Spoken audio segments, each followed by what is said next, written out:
تو کوشش کروں گا چند کلمات آپ تک پہنچا سکوں، اور اللہ میری زبان پر کلمت الحق رکھے، میرے لہجے میں تاثیر کی شیرینی ڈال دے، اور جو کہا جائے، جو سنا جائے، اس پر ہم سب کو عمل کی توفیق بھی نصیب کرے۔ حضرت شیخ شہاب الدین سہروردی علیہ رحمہ فرماتے ہیں کہ جب کوئی شخص واعظ و تلقین کرے، خطاب کرے، بیان کرے، تو اس کی زبان محو تکلم ہو، لیکن اس کا دل بارگاہ عزتی میں کشکول بن کے حاضر ہو، مالک میرے لفظوں میں اثر کی شیرینی تو ڈال دے۔ تو میں بارگاہ عزتی میں دعا گو ہوں کہ اللہ ان باتوں میں جو عرض کی جا رہی ہیں، جو ہمارے نفع کی باتیں ہیں، ان پر ہمیں توفیق عمل دے، اور جن چیزوں سے اعتقاد میں پختگی آتی ہے تو اس سے عقیدوں کو استحکام نصیب ہو، جو ہماری کوتاہیاں ہیں ان سے درگزر فرمایا جائے۔ کتاب اللہ قرآن مجید کی تکمیل کے موقع پر یہ ان بچوں کے سروں پہ عزت کی دستار سجی، تو اس موقع پہ مجھے یہ خیال آیا کہ قرآن مجید کے کچھ حق آج کی اس نشست میں آپ لوگوں کے سامنے رکھے جائیں۔ تو کتاب اللہ اللہ تعالیٰ کا کلام ہے، اور اللہ نے اپنے محبوب کے قلب اطہر پر اس کتاب کو نازل کیا، تو اس کے کچھ حق ہیں جو ہمارے اوپر عائد ہیں۔ سب سے پہلا حق یہ ہے اس کتاب اللہ پر ایمان لایا جائے۔ اس کے حقوق میں سے پہلا حق جو ہمارے ذمہ واجب ادا ہے، اس پر ایمان لانا۔ آج کے دور میں تو یہ مسئلہ نہیں ہے، لیکن ایک زمانے میں یہ اختلاف رہا۔ معتزلہ نے یہ فتنہ کھڑا کیا کہ قرآن مجید مخلوق ہے، جبکہ علماء اشاعرہ نے، علماء حنابلہ نے اس پہ بہت زیادہ محنت کی، علماء ماتریدیہ نے، اور دلائل قائم کیے، اور اس کے لیے عملی جد و جہد بھی کی۔ امام احمد بن حنبل نے قید و بند کی صحبتیں بھی سنی اور کہا کہ نہیں، قرآن مجید مخلوق نہیں بلکہ غیر مخلوق ہے، اللہ کا کلام ہے اور یہ مخلوق نہیں ہے۔ تو یہ ایک فتنہ پیدا ہوا ایک زمانے میں، اور علماء نے سخت جانی سے اس کا مقابلہ کیا، اور اللہ کا فضل ہے آج یہ فتنہ موجود نہیں ہے۔ تو ہمارا یہ عقیدہ اور اعتقاد ہے کہ قرآن مجید اللہ تعالیٰ جل شانہ کا کلام ہے اور غیر مخلوق ہے، اور اس پر ایمان لانا یہ ہمارے اوپر ضروری ہے، اور یہ اس کتاب کا پہلا حق ہے۔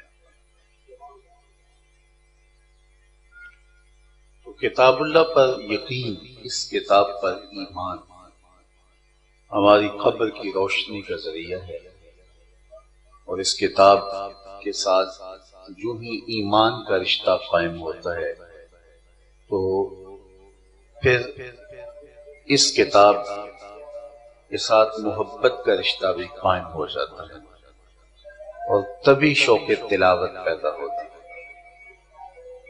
اور یہ اس کتاب کا پھر دوسرا حق بنتا ہے۔ ایمان کی مضبوطی تلاوت کے اندر لطف پیدا کرتی ہے۔ جب انسان اس تصور میں ڈوب کے قرآن پڑھ رہا ہوتا ہے کہ یہ میرے رب کا کلام ہے، تو پھر کیفیات کی عرض کیا کہ قرآن مجید کا پہلا حق جو ہمارے ذمہ واجب ادا ہے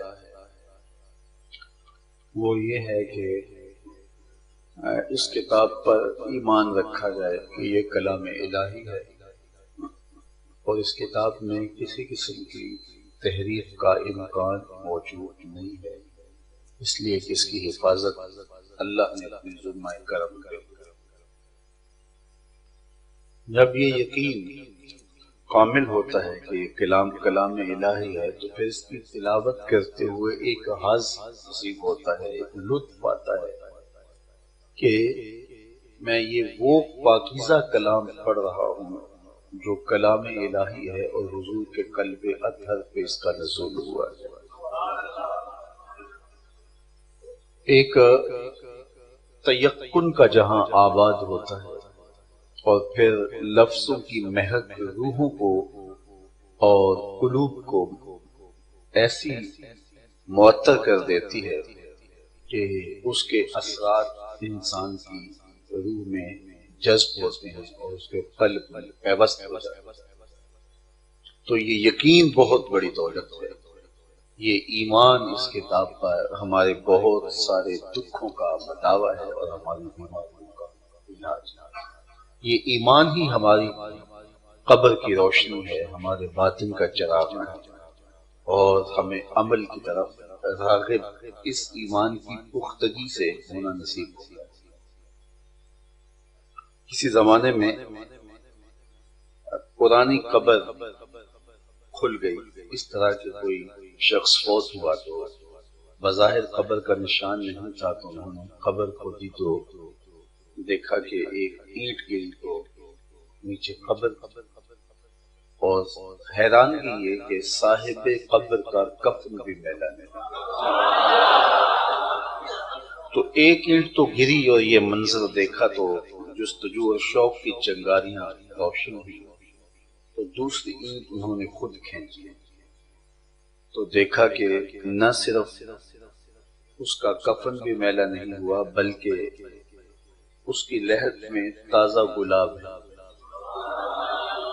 اور اس کی مہک سے پوری لہد خوشبودار ہے، معطر ہے۔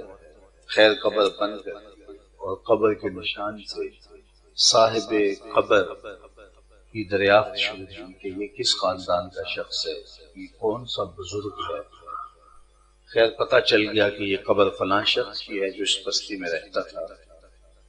تو اس کی اولاد ڈھونڈنے نکلے تو اولاد نہیں تھی، تو اس کی بیوہ مل گئی، اگرچہ وہ بہت بوڑھی ہو چکی تھی۔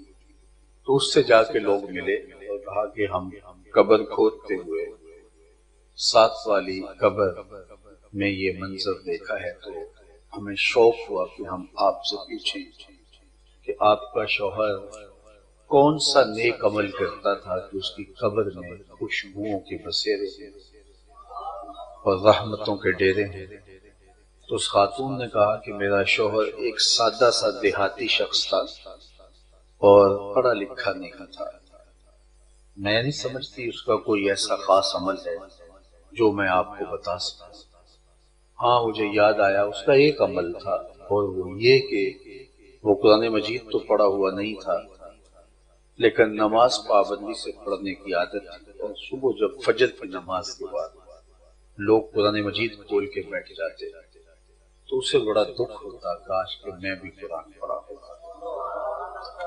ان بچوں کے سروں پہ جب عزت کی دستار باندھی جا رہی تھی تو کتنے لوگوں کے دل میں یہ خیال انگڑائیاں لے رہا ہوگا، کاش کہ ہمارے سینے میں بھی قرآن ہوتا۔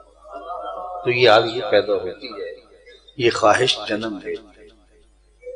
تو میرا شوہر چونکہ قرآن مجید نہیں پڑھا تھا، اور جب لوگ قرآن کھول کے بیٹھ جاتے، ایک زمانہ تھا کہ مسجدوں میں رواج تھا کہ لوگ فجر کے بعد دوڑ نہیں لگاتے تھے، مسجدوں میں رکتے تھے، اشراق تک قرآن مجید کی تلاوت چلتی تھی اور پھر وہ واپس آیا جاتا تھا، اور سارا دن اس کی برکتیں ان کے گھروں میں اترتی تھی، ان کے کاروبار میں اترتی۔ وہ ٹینشن اس دور میں نہیں ہوتی تھی، اس لیے کہ وہ صبح آغاز ہوتے ہی دن کے اس کا علاج کر کے گھر سے نکلتے تھے۔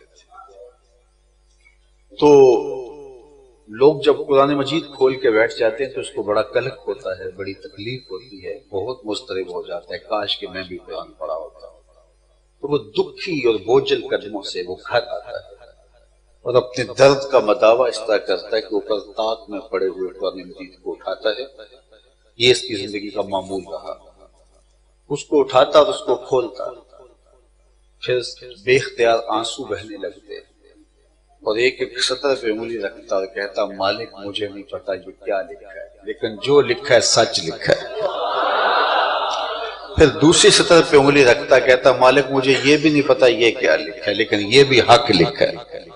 پھر تیسری سطر پہ انگلی پھیرتا کہتا مالک یہ بھی تیرا سچا کلام ہے۔ تو وہ ایک یا دو صفحات پہ روز یوں انگلیاں پھیرتا اور یہی کہتا مالک یہ بھی سچ ہے، یہ بھی حق ہے، یہ بھی تیرا کلام ہے، یہ بھی سچائیوں اور جو ہے وہ حقیقتوں کا نور ہے، اور یوں انگلی پھیرتا چلا جاتا، آگے بڑھتا چلا جاتا اور ساتھ آنسو بہاتا۔ اس کی قبر میں جو چراغاں تم نے دیکھا ہے اور خوشبوئیں دیکھی ہیں وہ قرآن کے پیار اور قرآن پر یقین کی بدولت ہے۔ تو کتاب اللہ پر ایمان قبر کی روشنی ہے، اندر کا چراغاں ہے، من کی خوشبو ہے اور قبر کی خوشبو ہے، مہکا دیتا ہے یہ ایمان قبر کو۔ تو سب سے پہلا حق اس کتاب کا یہ ہے کہ اس کتاب قرآن مجید پر ایمان لایا جائے، یہ پہلا حق ہے۔ دوسرا حق اس کتاب کا ہمارے ذمہ یہ ہے کہ صحت لفظی کے ساتھ اس کی تلاوت کی جائے۔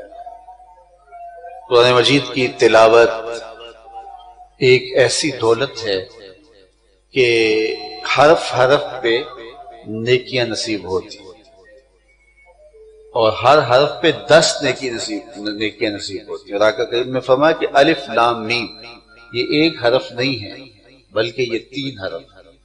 الف الگ حرف ہے، لام الگ حرف ہے اور میم الگ حرف ہے۔ تو اس کو پڑھنے سے 30 نیکیاں نصیب ہوں گی۔ اور جو قرآن مجید پڑھتا چلا جاتا ہے اور اس میں ایسی صورتیں ہیں کہ جن کی تلاوت سے اللہ تعالیٰ کئی گنا ثواب نصیب کر دیتا ہے۔ سورہ یاسین پڑھنے سے 10 قرآن مجید پڑھنے کا ثواب نصیب ہوتا ہے۔ تو یہ وہ برکتیں اللہ نے رکھی ہیں اس پاکیزہ کلام میں کہ جس کی تلاوت اللہ کی قربت کا ذریعہ ہے، رسول کریم کی قربت کا ذریعہ۔ علامہ اقبال نے اپنے ایک دوست کو خط لکھا اور اس میں انہوں نے لکھا کہ قرآن مجید کی تلاوت کیا کرو۔ اگر تمہارا یہ عذر ہو کہ مجھے قرآن مجید کا مفہوم سمجھ میں نہیں آتا، میں اس کا ترجمہ نہیں پڑھا ہوا، تو تلاوت کا عمل پھر بھی موقوف نہ کرنا، چھوڑنا نہ، اس لیے کہ محض ناظرہ تلاوت کرنے سے قلب کا تعلق قلب رسول سے جڑ جاتا ہے، کیونکہ یہ حضور کے قلب اطہر پر نزول ہوا ہے۔ تو نہ بھی سمجھ آئے تو اس کتاب کی تلاوت کا معمول ترک نہیں کرنا۔ اللہ اکبر۔ اور فرمایا کہ راتوں کی تنہائیوں میں اٹھ کے قرآن پڑھا اور قرآن پڑھتے ہوئے رویا کرو، بلکہ فرمایا فَإِن لَمْ تَبْكُوا فَتَبَاكُوا، اگر رونا نہ آئے تو رونے کی کوشش کیا کرو۔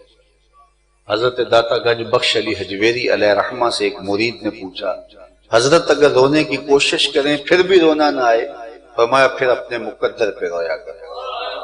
اتنے سنگ دل ہو گئے ہو کہ تمہاری آنکھیں آنسوں کا خراج نہیں دیتی، تم رونا چاہتے بھی ہو تو اتنے سخت دل ہو گئے کہ رو نہیں پاتے، تو راتوں کی تنہائیوں میں اٹھ کے قرآن پڑھا کرو اور قرآن پڑھتے ہوئے رویا کرو، اور اگر رونا نہ آئے تو رونے کی کوشش کیا کرو۔ فرمایا تمہارا رب سے باتیں کرنے کو جی چاہے تو قرآن کھول کے بیٹھ جاؤ، یہ رب سے ہم کلام کریں۔ حضرت سہل بن عبداللہ تستری کسی جنگل میں رہتے تھے، تو کچھ لوگ انہیں ملنے گئے، تو واپسی پہ کسی نے کہا کہ سہل جنگل میں رہتے ہو، تنہائی میں کیسے دن اور راتیں کاٹتے ہو، آؤ نا شہر میں، تمہارے مزاج کے لوگ تمہیں مل جائیں گے، لیکن یہاں جنگل کو چھوڑو اور شہر میں آ کے آبادی کرو۔ تو حضرت سہل نے کہا کہ تمہیں کس نے کہا ہے کہ میں تنہا رہتا ہوں؟ تو کہا کسی نے کیوں کہنا تھا، ہم خود دیکھ رہے ہیں آپ تنہا ہیں۔ تو کہا تم نے غلط دیکھا، میں تنہا نہیں ہوں، جب میرا اس سے باتیں کرنے کو جی چاہتا ہے تو میں نماز کے لیے کھڑا ہو جاتا ہوں، اور جب اس کی باتیں سننے کو جی چاہتا ہے تو قرآن کھول کے بیٹھتا ہوں، تو کبھی اپنی سناتا رہتا ہوں، کبھی اس کی سنتا رہتا ہوں۔ تمہیں کس نے کہا میں تنہا رہتا ہوں، میں تو دم دم اپنے رب کے ساتھ رہتا ہوں۔ تو اپنے رب سے ہم کلام رہنا چاہو تو کتاب اللہ کی تلاوت اپنے معمولات زندگی میں شامل کر لو، حرف حرف روشنی دے گا، لفظ لفظ روح میں اترے گا۔ اور اس کتاب اللہ کی برکتیں قبر کا چراغاں بھی ہے، سینے کی روشنی بھی ہے، اور حشر کے اندھیروں میں بھی قرآن چراغ بن کے تمہیں راستہ دے گا۔ دوسرا حق ہے کہ صحت لفظی کے ساتھ کتاب اللہ کی تلاوت کی جائے۔ تیسرا حق اس کتاب کا جو ہمارے ذمے ہے وہ ہے کہ اس کے مفاہیم و مطالب کو سمجھا جائے۔ قرآن کا ہمارے نام پیغام ہے، اس کو سمجھا جائے۔ عمومی طور پہ ہم قرآن مجید کے مفاہیم و مطالب کو عجمی ہونے کی وجہ سے نہیں سمجھ پاتے، اور ہم دیگر علوم و فنون میں بہت محنت کر کے بہت آگے جانا چاہتے ہیں، لیکن قرآن مجید کے حوالے سے ہم صرف واجبی سا پڑھنا سیکھ لیں تو بہت اس کو اپنے لیے کافی سمجھتے ہیں، جبکہ یہ ہماری آخرت کی بہتری کا ضامن ہے، اور اس کو سیکھنا اور اس کے مفاہیم و مطالب کو سمجھنا یہ ہمارے اوپر ضروری ہے۔ آپ کو دنیا کی کسی ایمبیسی سے، کسی ملک کی ایمبیسی سے آپ کو کوئی خط آئے جو آپ کی زبان میں نہیں ہے، تو آپ اتنی دیر تک چین سے نہیں بیٹھیں گے جب تک ایسے شخص سے اس کے مندرجات سن نہیں لیں گے جو وہ زبان جانتا ہے کہ یہ میرے نام پیغام کیا ہے۔ تو صاحب جب کسی ایسے خطے سے، ایسے ملک سے کوئی خط آپ کے نام کسی دوسری زبان میں آتا ہے جس کو آپ نہیں جانتے، تو اتنی دیر تک آپ کو قرار نہیں ملتا جب تک ایسے شخص سے اس کے مفاہیم کو سمجھ نہیں لیتے کہ یہ خوشی کی خبر ہے یا کوئی غم کی بات ہے جو مجھے اس خط میں بتانے کی کوشش کی گئی ہے۔ تو یہ قرآن آپ کے نام رسول کریم صلی اللہ علیہ وسلم کی معرفت رب کا پیغام ہے۔ اس کو دیکھیے، اس کو سمجھیے، اس کو اہل علم کے پاس بیٹھ کے جانیے کہ یہ ہمارے رب ہم نے ہمارے نام پیغام کیا دیا، ورنہ وہ میں نے دیکھا ہے محافلے اس نے قرات میں کہ وہ قاری پڑھ رہا ہے کون قرادتن خاسئین، اور لوگ سبحان اللہ کہہ رہے ہوتے ہیں، انہیں یہ نہیں پتا ہوتا کہ یہ کیا پڑھ رہا ہے، اور یہ موقع سبحان اللہ کہنے کا ہے، یہ استغفر اللہ کہنے کا ہے۔ تو اس لیے ہمیں قرآن مجید کو سمجھنا چاہیے، یہ اس کتاب کا تیسرا حق ہے جو ہمارے ذمہ ہے۔ اس کتاب کو سمجھنے کے لیے ہمیں وقت دینا پڑے گا۔ مدارس دینیہ کے اندر اپنا بچہ داخل کروائیں، 8 سال کا نصاب پڑھے، یہ سارے لوگ نہیں کر سکتے۔ ویسے بھی علماء سے پوچھئے کہ یہ اگر محلے میں ایک شخص پورا عالم ہے تو کفایت ہو گئی، وہ باقی لوگ بھی گناہ گار نہیں ہوں گے اگر ایک بستی میں، ایک محلے میں ایک شخص ہے جو دینی علوم کو تفصیل سے جاننے والا ہے۔ لیکن قرآن مجید سیکھنا، قرآن مجید جاننا یہ تو سب پر ضروری ہے تاکہ وہ اس کے مفاہیم سے آگاہ ہو سکے۔ تو ترجمہ القرآن پڑھنے میں کوئی وقت نہیں لگتا، روزانہ کا 1 گھنٹہ بھی آپ نکالیں اور اپنے محلے کے عالم دین کے پاس جائیں، یا آپ کے گھر میں ترجمہ کنز الایمان موجود ہوگا تو وہاں سے قرآن مجید کے مفاہیم کو سمجھنے کی کوشش کریں، اور جہاں آپ سمجھتے ہیں کہ مجھے سمجھ نہیں آ رہی وہاں عالم دین کے پاس جا کے 8 دن کے بعد اتوار کی چھٹی ہے تو 1 گھنٹہ لے لیں اور جا کے وہ پورے ہفتے کے اسباق میں سے جہاں آپ اڑ گئے ہیں، پھنس گئے ہیں، وہاں جا کے رہنمائی لے لیں۔ تو سال 2 سال کے اندر آپ قرآن مجید کا ترجمہ، اس کا مفہوم، اس کا پیغام سمجھ جائیں گے۔ اور اگر اللہ آپ کو فرصت دی ہے تو زیادہ دیر علماء کی صحبت میں بیٹھیں۔ علماء کی صحبت کبریت احمر کا درجہ رکھتی ہے، سرخ گندک، یہ گناہوں کو جلاتی ہے اور جو ہے وہ باطن کی روشنی کا سبب ہے۔ ان کی صحبت میں بیٹھنے والا اللہ کی خاص رحمتوں سے مالا مال ہوتا ہے۔ تو اس لیے قرآن مجید کو اس کے مفہوم کے ساتھ سمجھنا بہت ضروری ہے۔ تیسرا حق اس کتاب کا، چوتھا حق اس کتاب کا جو ہمارے ذمہ لازم ہے وہ یہ ہے کہ اس کے تقاضوں پہ عمل کیا جائے، جو ہم نے سمجھا ہے اور جو اس قرآن کی منشا ہے اس پر ہم عمل کریں۔ یہ کتاب عمل ہے، یہ ہمارے نام ہمارے حضور کی وساطت سے ہمیں میسج دیا گیا ہے کہ تم نے زندگی کیسے گزاری۔ حضرت انسان کو بتایا گیا ہے، یہ آپ موبائل خریدنے جاتے ہیں تو اس کے ساتھ ایک چھوٹی سی بک دیتے ہیں آپ کو، یہ مائک خریدنے جاتے ہیں، موٹر سائیکل لیتے ہیں، جس بھی کمپنی کا کہ کوئی بھی چیز آپ خریدتے ہیں تو وہ اس کے ساتھ ایک چھوٹی سی بک دیتے ہیں جس میں اس کا طریقہ استعمال لکھا ہوتا ہے، اور اگر اس کے مطابق آپ اس کو استعمال کریں تو اس کے دیر پا فوائد اور ثمرات سمیٹ سکتے ہیں۔ اور اگر جس نے یہ مائکرو فون دیا، جس نے یہ ایمپلیفائر دیا، اس بک کو آپ نظر انداز کر کے اپنی خواہش سے چلانے لگ جائیں گے تو یہ خراب ہو جائے گا۔ تو جس کمپنی نے کوئی چیز بنائی ہے تو اس کو استعمال کیسے کرنا ہے اس کمپنی سے پوچھنا پڑے گا۔ حضرت انسان کو رب نے بنا کے دنیا پہ بھیجا، ساتھ بک بھیجی قرآن مجید، کہا اس کو پڑھتے جاؤ، زندگی گزارتے جاؤ، زندگی کا لطف نہ آیا تو پھر کہنا۔ لیکن ہم اس زندگی کو اپنی خواہش کے مطابق گزارنے لگیں گے تو ٹینشن ہی ہوگی، مسائب ہی ہوں گے، مسائل ہی ہوں گے، الجھنیں ہی ہوں گی، مشکلات ہی ہوں گی، پریشانیاں ہی ہوں گی، دکھ ہوں گی، زندگی پھر عذاب بن جائے گی۔ وہ پھر شاعر ہوگا تو بولے گا کہ زندگی ہے یا کوئی طوفان ہے، ہم تو اس جینے کے ہاتھوں مر چلے۔ میاں اس جینے کے ہاتھوں مرنا کیوں تھا؟ یہ تو زندگی تھی، یہ تو حیات تھی، لیکن یہ حیات طیبہ تب بنتی جب کتاب اللہ کے تقاضوں پہ عمل کرتے، پھر زندگی گزارنے کا لطف نصیب ہوتا اور زندگی گزارنے کا سرور نصیب ہوتا۔ اس لیے ہم نے اس کے تقاضوں پہ عمل چھوڑ دیا ہے۔ یہ کتاب ہمارے نام رب کا پیغام تھا۔ میں نے یہ حدیث جب پہلی مرتبہ پڑھی تو وجد سا طاری ہو گیا، بدن پہ کپ کپی طاری ہو گئی کہ قرآن وہ اللہ کی لٹکتی ہوئی رسی ہے جس کا ایک سرا تمہارے ہاتھ میں ہے، دوسرا سرا تمہارے رب کے دستے قدرت میں ہے۔ تو نشہ طاری ہو جاتا ہے بدن کے اوپر کہ یہ وہ پاکیزہ کتاب ہے، غیر متبدل، بغیر کسی تحریف کے 14 صدیاں قبل جس طرح حضور کے قلب اطہر پہ یہ کتاب نازل ہوئی تھی، ایک زیر زبر کے فرق کے بغیر آج بھی اسی حالت کے اندر ہمارے پاس موجود ہے۔ اس کے کمالات اور اس پہر زخار کے موتی ختم نہیں ہوئے ہیں، آج بھی یہ روشنیاں بانٹتے، آج بھی یہ اجالے دیتے۔ اتنا بڑا سرمایہ حیات تو ہمارے پاس، اور ہماری زندگی پریشانیوں میں، دکھوں میں، اذیتوں میں اور مصیبتوں میں گزرے قرآن کے ہوتے ہوئے، لیکن قرآن ہے ہمارے پاس لیکن پرچھتی پہ پڑا ہوا ہے، طاق میں پڑا ہوا ہے، کمرے میں پڑا ہوا ہے، غلاف میں لپٹا ہوا ہے۔ ہم نے اس قرآن کو پڑھا ہی نہیں، اور اگر پڑھا بھی ہے تو ہماری ترجیحات اس کے پڑھنے کی اور ہیں۔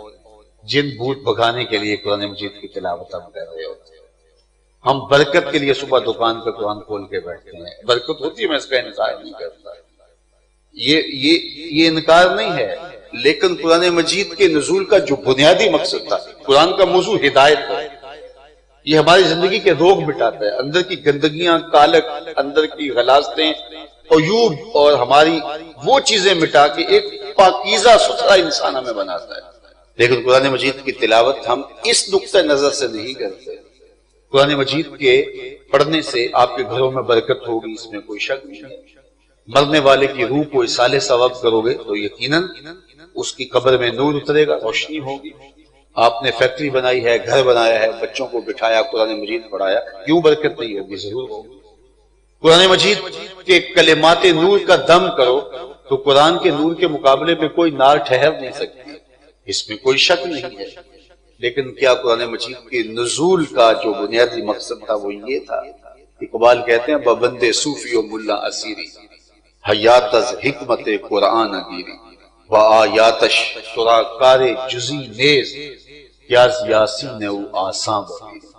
تو جاہل صوفی اور کاہل ملا کے ایسے پھندے میں پھنسا کہ تو نے قرآن سے زندگی ہی تلاش نہ کی۔ قرآن کی آیات سے تجھے صرف اتنا سروکار رہ گیا کہ جب تیرے بوڑھے کی روح اٹک گئی تو سورہ یاسین لے کے بیٹھ گیا کہ میں اس کی تلاوت کروں اور اس کی روح آسانی سے نکل جائے۔ اقبال کہتے ہیں اس میں کوئی شک نہیں ہے کہ اس سے مرنے والے کو فائدہ ہوتا ہے، اس کی روح آسانی سے نکل جاتی ہے، اس پر سہولت ہو جاتی ہے۔ لیکن افسوس کی بات ہے اس کتاب سے تو نے مرنا ہی سیکھا، کاش اس کتاب سے جینا بھی سیکھ لیا ہو۔ اس کتاب سے جینے کی راہ بھی تلاش کر، یہ کتاب زندہ ہے، کتاب زندہ، قرآن حکیم، حکمت اولا یزال استو قدیم۔ بلکہ آگے چل کے اقبال کہتا ہے فاش می گوئم کے در دل مزمرست این کتابیں نیز چیزیں دیگر۔ میں کھل کے نہ کہہ دوں جو میرے سینے میں چھپا ہے، یہ کتاب نہیں، یہ کوئی اور ہی شے ہے، پستیوں سے اٹھا کے بلندیوں تک پہنچانے والا صحیفہ رحمت ہے۔ وہ قوم جو حروف آشنا اور سواد آشنا بھی نہیں، اس قوم کو کہاں سے کہاں تک یہ کتاب دے گی۔ اور جب ہم رسوائیوں کے گڑھوں میں گرے تو اس کا سبب اس کتاب سے نہیں تھی۔ آج بھی اس کتاب کو ہم تھام لیں تو دنیا کی غالب قوم بن سکتے۔ اقبال نے جب شکوے کی زبان کھولی تو لہجہ تلخ ہو گیا، فتویٰ بھی متوجہ ہوا، لیکن جب جواب آیا تو سارا نشہ اتر گیا۔ شکوے میں لہجہ تلخ ہو گیا اور اقبال بولا صفائے دہر سے باطل کو مٹایا ہم نے، نوع انسانی کو غلامی سے چھڑایا ہم نے، تیرے کعبے کو جبینوں سے بسایا ہم نے، تیرے قرآن کو سینوں سے لگایا ہم نے، پھر بھی ہم سے گلا ہے کہ وفادار نہیں، ہم وفادار نہیں، تو بھی تو دلدار نہیں۔ بہت سخت لہجہ ہو گیا، لیکن اب جواب سنو، لفظ وہی ہے، صرف صیغہ بدلتا ہے۔ پہلے تو یہ آواز دی گئی نا صفائے دہر سے باطل کو مٹایا ہم نے، اب آواز آ رہی ہے ادھر سے، صفائے دہر سے باطل کو مٹایا کس نے، نوع انسانی کو غلامی سے چھڑایا کس نے، میرے کعبے کو جبینوں سے بسایا کس نے، میرے قرآن کو سینوں سے لگایا کس نے، تھے تو آبا وہ تمہارے ہی مگر تم کیا ہو، ہاتھ پہ ہاتھ دھرے منتظر فردا ہو، ہر کوئی مست مئے ذوق تن آسانی ہے، تم مسلمان ہو یہ انداز مسلمان، حیدری فقر ہے نئے دولت عثمانی ہے، تم کو اسلاف سے کیا نسبت روحانی ہے، وہ معزز تھے زمانے میں مسلمان ہو کر، تم خار ہوئے تارک قرآن، ان کی عزت تھی تو وہ مسلمان تھے، اور آج بھی تم مسلمان بن کے دکھاؤ، میرے رب کا وعدہ وَأَنْتُمُ الْأَعْلَوْنَ إِن كُنتُم مُؤْمِنِينَ، عزتوں کا تاج تمہارے سر پہ رکھوں گا، یہ کافر لگتے کون ہیں، تمہارے سر پہ عزتوں کا تاج رکھوں گا، لیکن شرط یہ ہے کہ محمد عربی کے بن کے دکھاؤ، قرآن کے بن کے دکھاؤ، اسلام کے بن کے دکھاؤ، فرزند توحید بنو، فرزند اسلام بنو، پھر دیکھنا کہ عزتیں تمہیں ہی نصیب ہوں گی، کافروں کو کیوں عزت دی جانے گی۔ تو اگر تم ہو جاؤ رب کے تو پھر عزتیں تمہارے ہاتھ۔ آج تو تم 1,70-80 کروڑ ہو دنیا کے اوپر، آج تو تم 56 اسلامی ممالک کے مالک اور وارث ہو، آج تو تمہاری زمینوں سے تیل نکلتا ہے، آج تو تمہارے پہاڑوں سے سونا نکلتا ہے، آج تو تمہارے صحراؤں کے پیٹ کے اندر کوئلہ دفن ہے، اور آج تو تم دنیا کے بہترین جغرافیے میں بیٹھے ہو، آج تمہیں گرم پانیوں کے سمندر دیے گئے ہیں، تم کیوں ذلیل ہوتے آج؟ ہم نے تو اس وقت بھی تمہیں ذلیل نہیں ہونے دیا جب تم صرف 313 تھے، جب تمہارے لباس پر لباس، بدن پر لباس بھی پھٹے ہوئے تھے، جب وہب بن عمیر کو کہا نا ابو جہل نے کہ جا دیکھ کیا مسلمانوں کی تعداد کی، تو وہ جگیا اور واپس آ کے اس نے کہا کہ میں دیکھ آیا ہوں 3 اونٹ کھا سکیں گے، 100 آدمی 1 اونٹ کھاتا تھا اس زمانے میں، تو 3 اونٹ کھا سکتے ہیں، یعنی 300 ہیں، کچھ اوپر یا کچھ نیچے، اور ان کے بدن کے اوپر جو کپڑے ہیں ان میں بھی پیوند لگے ہیں پھٹے ہوئے۔ اچھا ان کے پاس تلواریں بھی پوری نہیں ہیں، کسی کا دستہ ٹوٹا ہے اور کسی کی نوک ٹوٹی ہے، تیر بھی کوئی نہیں، آلات حرب و ضرب بھی نہیں ہے۔ تو ابو جہل نے کہا اچھا یہ رپورٹ؟ کہا ہاں بالکل، کہا میں خوب ٹیلے وادیاں بھی دیکھ آیا، پیچھے کمک بھی نہیں ہے۔ تو وہ خوشی سے پھول گیا اور صنادید قریش کو بلایا اپنے خیمے میں، کہا وہب بن عمیر کی رپورٹ سنتے ہو؟ کہا کہ کیا؟ کہا سنو، یہ کہتا 300 سے اوپر نیچے ہوں گے اور کھانے کے لیے بھی ان کے پاس کچھ نہیں۔ تو ابو جہل خوشی سے پھولا ہوا تھا، کہنے لگا کل لڑائی کی نوبت نہیں آئے گی، رسیاں کٹھی کرو، رسیاں، کل ان کو پکڑیں گے، اونٹوں کے ساتھ باندھیں گے اور سین حرم میں جا کے دیواروں کے ساتھ کس دیں گے، دنیا کو بتائیں گے یہ نئے دین کا نظام لے کر آئے۔ تو صبح لڑائی نہیں ہونی، صبح رسیاں کٹھی کرو، ان کو باندھنا ہے۔ تو جب وہ رونت بھرے یہ جملے بول رہا تھا تو وہب بن عمیر نے ایک جملہ کہا کہ میری پوری رپورٹ سن لو نا. تو ابو جہل خوش ہوا، پتہ نہیں آگے کیا ہے. یہ تو سنا دیا کہ کپڑے پھٹے ہوئے ہیں، یہ بھی سنا دیا کہ بدن پہ پورا لباس بھی نہیں ہے، یہ بھی سنا دیا کہ کھانے پینے کی چیزیں بھی نہیں ہیں، یہ بھی سنا دیا پیچھے کمک بھی نہیں ہے، یہ بھی بتا دیا کہ جس کھجور کو چوس کے روزہ رکھتے ہیں اسی کو چوس کے کھولتے ہیں، یہ بھی بتا دیا کہ وہ بہت تعداد میں قلیل ہیں، یہ بھی بتا دیا کہ کمزور ہیں. تو کہا ہاں آگے بتاؤ. کہا تم کہتے ہو رسیاں اکٹھی کرو، میری بھی ایک بات مان لو. کہا کیا؟ کہا میرا مشورہ مانتے ہو تو رات کی تاریکی میں بھاگ سکتے ہو تو بھاگ جاؤ. کہا کیا بول رہے ہو؟ کیا جو تم نے رپورٹ دیا وہ غلط ہے؟ کہا نہیں وہ سچ ہے. تو کہا پھر ہم بھاگیں کیوں؟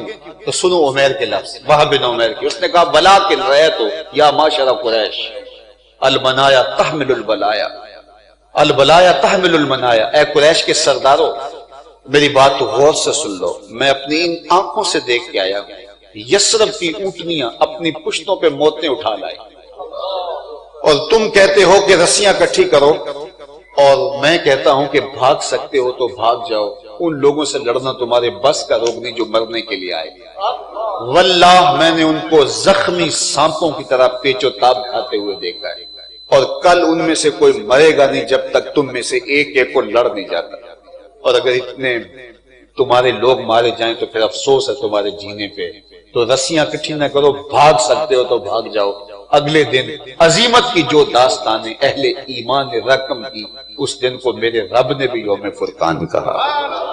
ہم تو 313 تھے تو ہم نے عظمتوں کے جھنڈے گاڑے، اور آج 1 ارب 70-80 کروڑ اور 91 برابر پوری کائنات کے اوپر 1 انچ جگہ بھی ایسی نہیں جہاں آتش و آہن برستا ہو اور وہ زمین کو پار نہیں.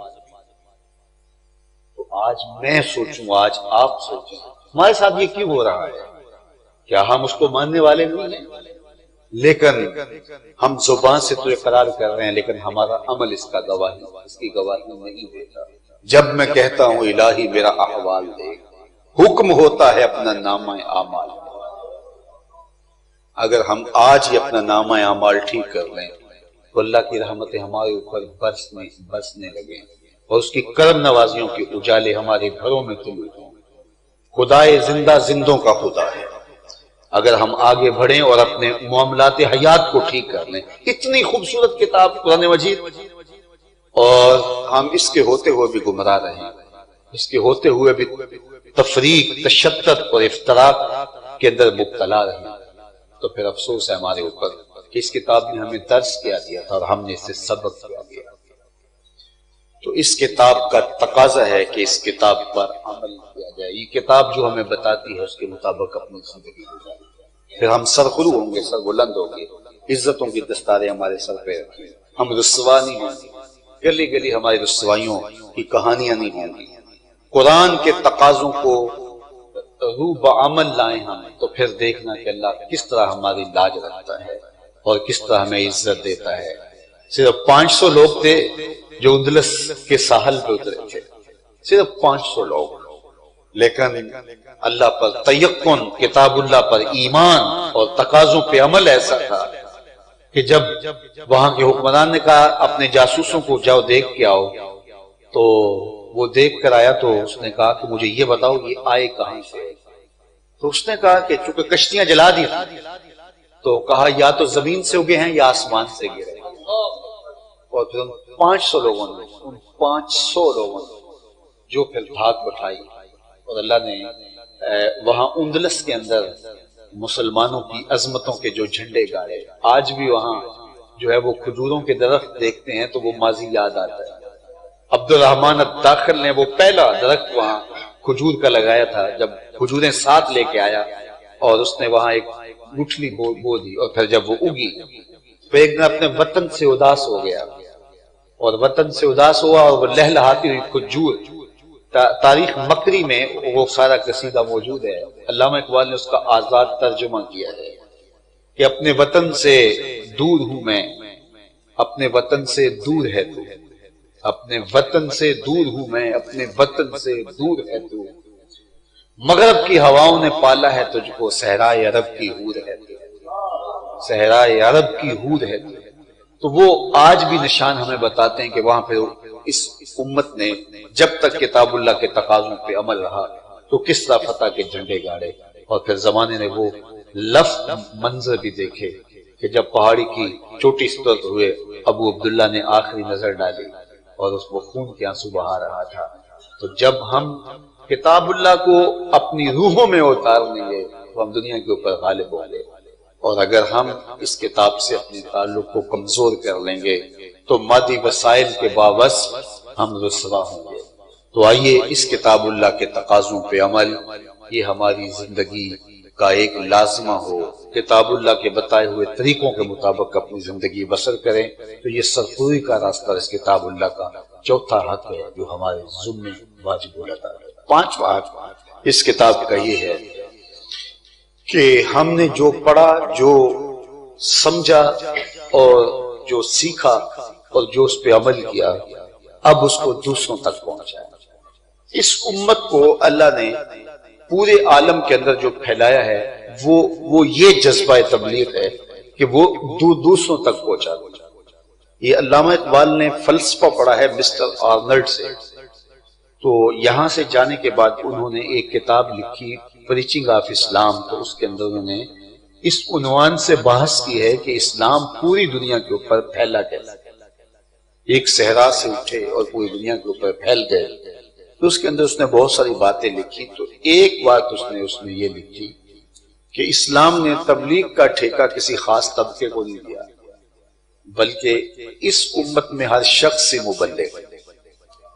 جب وہ سیکھتا ہے تو پھر آگے سکھانے کے لیے نکل جاتا ہے اور پھر وہ آگے ہی بڑھتا چلا جاتا ہے۔ یہ صوفیاء یہاں جو آئے تھے اپنے وطن معلوف چھوڑ کے آئے، سادات کرام کہاں کہاں سے چلے، کتنی کتنی خوشگوار وادیوں میں ان کے ڈیرے تھے، لیکن وہاں سے چھوڑ کے ان تپتے ہوئے صحرا میں آ کے دین کے جھنڈے گاڑے۔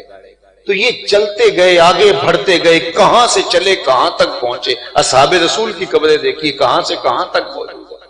مدینہ المنورہ سے ٹھنڈی چھاؤں بھی کہیں ہو سکتی ہے، لیکن اس شہر کو چھوڑ کر کے حضور کے دین کے لیے کہاں کہاں تک پہنچے اور اس پیغام کو لے کے کہاں کہاں تک گئے۔ اقبال نے شخص کی کہانی بتائی ہے جو چلتا ہوا آگے بڑھتا گیا، اور گھوڑے کے اوپر اللہ کے دین کی دعوت دیتے ہوئے آگے بڑھتا بڑھتا ایک وقت آیا کہ آگے دلدل آگے پانی آ گیا اور زمین ختم ہو گئی۔ اس نے گھوڑے کی پاگیں کھینچ اور آسمان کی طرف منہ کر کے کہا، مالک میرے جذبے تو جواں تھے، تیری زمین ہی ختم ہو گئی۔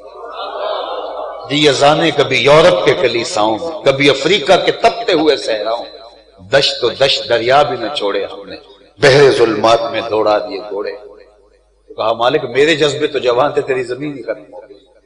تو وہ کیسے جذبے والے لوگ پھر آج ہم کہاں موجود ہیں؟ مجھے اور آپ کو اس کتاب اللہ کے تقاضوں پہ عمل کر کے سب سے پہلے آپ کو بدلنا ہوگا۔ اس کے بعد کیونکہ ہم اگر اپنے آپ کو نہیں بدلتے تو پھر ہماری تبلیغ لفظوں کی صورت میں کانوں کی سماعتوں میں رس تو گھولتی ہے لیکن دل میں اترنے کا فن نہیں۔ بات دل میں وہی اترتی ہے جو دل سے نکلتی ہے۔ از دل خیزت بس دل ریزت۔ حضرت شاہ نقشبند بخاری علیہ رحمہ کا ایک قول سن لیجیے، وہ فرماتے ہیں جس شخص کی خاموشی فائدہ نہیں دیتی اس کی تقریر بھی فائدہ نہیں دیتی، تو کردار کی چمک اثر انداز ہوتی ہے۔ ہمارے صوفیاء نے کردار پیش کیا لوگوں کے سامنے اور پھر اس کی روشنی ہے۔ تو صاحب ہم کتاب اللہ کے تقاضوں پہ عمل اپنی زندگی میں شامل کر لیں گے، پھر ہماری تھوڑی محنت بھی زیادہ قرار پائے۔ یہ اس کتاب کا 5واں حق ہے کہ اس کا ابلاغ کیا جائے، اس کے پیغام کو آگے پہنچایا جائے۔ اور اس کتاب کا 6واں حق ہمارے ذمہ یہ ہے اس کی ناموس کی، اس کتاب کی آبرو کی حفاظت کی جائے، اس کا ادب بجا لایا جائے اور اس کی تعظیم و تقریم کو اپنے اوپر لازم کر لیا جائے، اور اس کتاب کا ابلاغ، اس کی نشر و اشاعت کا اہتمام کیا جائے۔ اور اللہ تعالیٰ نے اس کتاب کی حفاظت کا جو ظاہری انتظام کیا ہے وہ حفاظ کرام ہے، یعنی یہ کتاب مٹ نہیں سکتی۔ یہ لوگ یہ جب یہاں روس میں روسی ریاستوں کے اوپر اتنی پابندی آ گئی کہ کوئی گھر میں قرآن نہیں رکھ سکتا، مسجدوں سے قرآن نکال لیے گئے، لیکن پھر کیا ہوا، ماؤں کے سینوں میں جو قرآن تھے انہوں نے بیٹوں کے سینوں میں منتقل، اولادوں نے اپنی اولادوں کے سینوں میں، تو یہ یہاں سے کون کھرچ سکتا ہے؟ یہ اللہ نے اس کتاب کی حفاظت کا انتظام کیا ہے، یہ الوہی اہتمام ہے اس کتاب کا۔ حضرت موسیٰ علیہ السلام نے، ابن اساکر نے اپنی تاریخ میں لکھا ہے کہ جب الواح تورات کو پڑھا تو اللہ سے 9 سوال کیے تھے، ان میں سے ایک سوال یہ تھا اللہم انی اجد فی الالواح امہ، اللہ میں نے الواح تورات میں ایک امت کا تذکرہ پایا ہے، اناجیلہم فی صدورہم یقرؤونہا ظاہرا، ایک ایسی امت کا تذکرہ کیا ہے جن کے سینے میں ان کی کتابیں ہوں گی اور وہ بن دیکھ کے پڑھے۔ پچھلی امتوں میں کتاب اللہ کا حافظ صرف نبی ہوتا تھا، لیکن ایک ایسی امت آئے گی 7 سال کا بچہ بھی حافظ قرآن ہوگا۔ اناجیلہم فی صدورہم، ان کی انجیلیں ان کے سینوں میں ہوں گی، یقرؤونہا ظاہرا، وہ بن دیکھ کے پڑھیں گے۔ فجعلھا امتی، اللہ اس امت کو میری امت بنا دے۔ قال تلک امت احمد، کہا یہ تو میرے پیارے احمد کی امت۔ 7 سال کے بچے بھی، کبھی رمضان المبارک کے اندر غور کیا کرو، دل اشر کرتا ہے، ہر طرف سے قرآن کی آوازیں آ رہی ہوتی ہیں۔ پوری دنیا کے اوپر ایسا ماحول کہیں کسی مذہب میں نہیں ہے جو اللہ نے اسلام کو دیا۔ تو اس کتاب پر جب عمل کی لہر پیدا ہو اور ایک ماحول پیدا ہو تو یہ اس امت کے باغپن کو کوئی روک نہیں سکتا ہے۔ اس لیے ہم نے اس کتاب پر عمل پر اپنی قوم کو لانا ہے، لیکن وہ سب سے پہلے اپنے آپ میں لانا ہے۔ جب ہم خود کتاب اللہ کے تقاضوں پہ عمل پیرا ہوں گے تو پھر اس کا نتیجہ خود بخود پیدا ہوتا چلا جائے گا۔ اللہ اس درسگاہ کو، کتاب و سنت کی اس درسگاہ کو قیامت تک آباد، ان عالی مرتبت علماء کا، ان سادات کرام کا، ان عزیز طلبہ معلمین کا سایہ اللہ تعالیٰ داراز کا۔ یہ قیمتی وجود ہیں، قیمتی وجود۔ حضرت حکیم عبد الحی علیہ رحمہ سے کسی نے کہا تھا کہ حضرت وہ پرانے غزالی، غازی اور بڑے بڑے علماء کا تذکرہ سنتے تھے اور آج وہ تو علماء نہیں ملتے، چلو پھر اس کے نیچے آئے تو اعلیٰ حضرت کا ذکر سنتے تھے، پیر مہر علی شاہ کی باتیں سنتے تھے، میاں شیر محمد شرک پوری کا ذکر سنتے تھے۔ حضرت آج وہ بھی نہیں ملتے، آج غزالی دوران بھی نہیں ملتا۔ تو فرمانے لگے جو ہیں ان کی قدر کر لو، ایک وقت آئے گا یہ بھی نہیں ملیں گے، ایک وقت آئے گا یہ بھی نہیں ملیں گے۔ آپ ڈھونڈو گے، آنکھیں ترسیں گے ان لوگوں کو دیکھ کے۔ تو ان لوگوں کی قدر کریں، ان کے لیے اپنی دعاؤں میں ضرور علماء کو شامل کیا کریں، ہر وقت کوتاہیوں پہ نظر نہ رکھا کریں، مکھی کا مزاج نہ بنائے، وہ سارے بدن کو چھوڑ کے زخم والی جگہ پہ بیٹھے۔ یار میں بشر ہوں، میرے اندر کمزوریاں ہیں، تو صرف میری کمزوری کو ہی دیکھو گے، میری زندگی کے باقی ایام نہیں دیکھو گے۔ تو ان علماء کو دیکھو کہ یہ کس طرح انہوں نے پوری زندگیاں بسر کی۔ آج دولت کی دوڑ لگی ہے، آج خواہشات کے طوفان ہیں، لیکن یہ اسی جگہ پہ ہے۔ تو یہ اللہ تعالیٰ نے ان کو توفیق دی ہے اور یہ دین کے لیے مخلص ہیں اور دین کے لیے ثابت قدم ہیں۔ حالات کے تغیر کے باوجود یہ وہی کھڑے آپ کو نظر آتے ہیں۔ تو اللہ ان مدارس دینیہ کو، اور میں بالخصوص مخیر حضرات کو کہوں گا کہ وہ مدارس دینیہ کے لیے ایسا ماحول پیدا کرے کہ جو ناظمین ہیں، علماء ہیں، منتظمین ہیں مدارس کے، ان کو چندے کی نوبت ہی نہ آئے۔ اتنے وسائل ان کی دہلیز پہ لا کے رکھ دو